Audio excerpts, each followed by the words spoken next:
Hello friends, मेरी नाम राजनंदिनी कुमारी है। मैं पीटीसी चंदवारा के द्वितीय वर्ष की छात्रा हूँ। मैं इस 5 विद्यालय में स्वास्थ्य, योग एवं शारीरिक शिक्षा जिसके बारे में हम बताने जा रही हूँ, उसका टॉपिक है योग अवधारणा एवं महत्व। योग एक आध्यात्मिक प्रक्रिया है जिसमें शरीर, मन, आत्मा को एक साथ लाने का काम करता है। यह शब्द प्रक्रिया और धारणा हिंदू पंथ, जैन पंथ और बौद्ध पंथ ध्यान प्रक्रिया से संबंधित है। योग का अर्थ एकता या बांधना है। इन शब्द की जड़ है संस्कृत शब्द युग जिसका मतलब है जुड़ना या व्यवहारिक स्तर पर योग शरीर, मन और मन भावनाओं को संतुलित करने और तालमेल बनाने का एक साधन है। यह योग एकता का आसान परिणाम है। मुद्रा, वैध, शस्त्र, कर्म और ध्यान के अभ्यास के माध्यम से प्राप्त होती है। योग मुख्य 4 प्रकार का होता है: राजयोग, कर्म योग और भक्ति योग और ज्ञान योग। योग की महत्व के बारे में बता रहे हैं।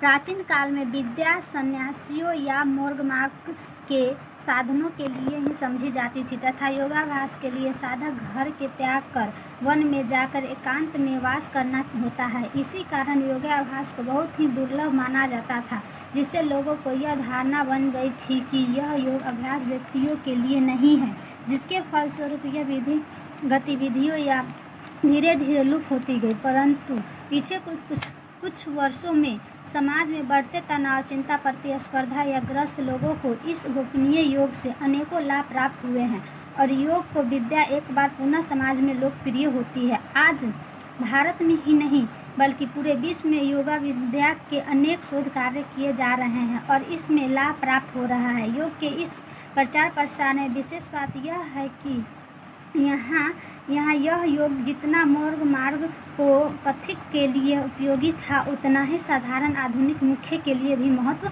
रखता है। आज के आधुनिक एवं विकास के इस युग में योग अनेक क्षेत्रों में विशेष महत्व रखता है, जिसका उल्लेख निम्नलिखित विवरण में किया जा सकता है। पहला है स्वास्थ्य के क्षेत्र में।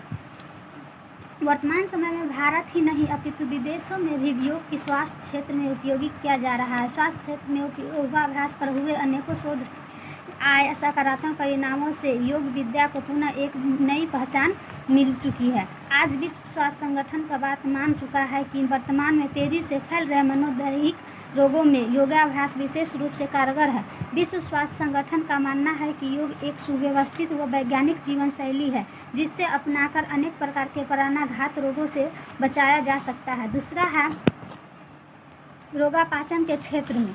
निसंदेह आज से यह प्रतिस्पर्धा व विलासिता के युग से अनेक रोगों का जन्म हुआ है, जिन पर योगाभ्यास से विशेष लाभ देखने को मिला है। संभवतः लोगों से योग के यह सकारात्मक प्रभाव के कारण योग को पुनः प्रचार प्रसार मिला है। खेल कूद के क्षेत्र में योग अभ्यास का खेल कूद के क्षेत्र में भी अपना एक विशेष महत्व है। विभिन्न प्रकार के खेलों में खिलाड़ी अपनी कुशलता, क्षमताओं का योग्यताओं का आदि को बढ़ाने के लिए योग अभ्यास का सहायता लेते हैं। योगाभ्यास के सहायता से खिलाड़ी में तनाव का स्तर में कमी आ जाती है। वहीं दूसरी ओर खिलाड़ियों की एकाग्रता को, बुद्धि को तथा शारीरिक क्षमता को बढ़ाती है। खेलकूद एक योगा के प्रभाव पर ही नहीं अनेकों शोध हो चुके हैं जो कि खेलकूद के क्षेत्र से उपयोग की महत्व को सिद्ध करते हैं। चौथा है शिक्षा के क्षेत्र में। शिक्षा के क्षेत्र में बच्चों पर बढ़ते तनाव के योगाभ्यास से कम किया जा रहा है। योगाभ्यास से बच्चों में शारीरिक नहीं बल्कि मानसिक रूप से मजबूत बनाया जा रहा है। स्कूल व महाविद्यालय में शारीरिक शिक्षा विषय में योग पढ़ाया जा रहा है। वहीं योग अध्याय के अभ्यास द्वारा विद्यार्थियों में बढ़ते मानसिक तनाव के कम किया जा रहा है। साथ ही साथ इस अभ्यास के विद्यार्थियों की एकाग्रता व समृद्धि शक्ति पर भी विशेष सकारात्मक प्रभाव देखने जा रहे हैं। आज कंप्यूटर, मनोविज्ञान, प्रबंधन विज्ञान के छात्र भी योग द्वारा तनाव पर नियंत्रण करते हुए देखे जा सकते हैं। पाँचवा है पारिवारिक महत्व। व्यक्ति का परिवार समाज का एक महत्वपूर्ण इकाई होती है तथा पारिवारिक संस्था व्यक्ति के विकास की नींव होती है। योगाभ्यास के आए अनेकों सकारात्मक परिणामों से यह भी ज्ञात हुआ है कि यह विद्या व्यक्ति में पारिवारिक मूल्यों पर एक मान्यताओं को भी जागृत करती है। योग के अभ्यास व इसके संदर्भ में व्यक्ति में प्रेम, आत्मीयता, अपनत्व एवं सदाचार जैसे गुणों का विकास होता है और निसंदेह गुण का एक स्वस्थ परिवार की आधारशिला होती है। छठा है सामाजिक महत्व। इस बात को किसी प्रकार का संदेह नहीं है कि यह स्वस्थ नागरिक से स्वस्थ परिवार बनता है। एक स्वस्थ व संस्कारित परिवार से एक आदर्श समाज का स्थापना होती है। सीधा देखा जा सकता है, सामाजिक गतिविधियाँ व्यक्ति के शारीरिक मानसिक क्षेत्र दोनों पक्षों को प्रभावित करती है। कर्मयोग का सिद्धांत तो पूर्ण सामाजिकता का ही आधार है। सभी सुखी हो, सभी निरोग हो, इसी उद्देश्य के साथ योग समाज को एक नई दिशा प्रदान करती है।